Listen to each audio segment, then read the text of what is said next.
Šodienas lielākie cenu kritumi SS portālā. 5 auto un 5 nekustamie īpašumi ar visstraujāk kritušajām cenām. Citroen C-Crosser 2008. gads – mīnus 50%. Audi A4 2005. gads – mīnus 49%. Seat Leon 2003. gads – mīnus 46%. Audi A3 2002. gads – mīnus 44%.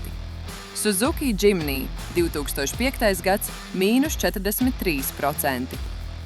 Tagad nekustamie īpašumi. Rīga, Daugavgrīva – mīnus 44%. Viesturu pagasts – mīnus 40%. Centrs – mīnus 40%. Saulkrasti – mīnus 33%. Kauguri – mīnus 33%. Vairāk cenu kritumu katru dienu. Cenu mednieks – saite profilā.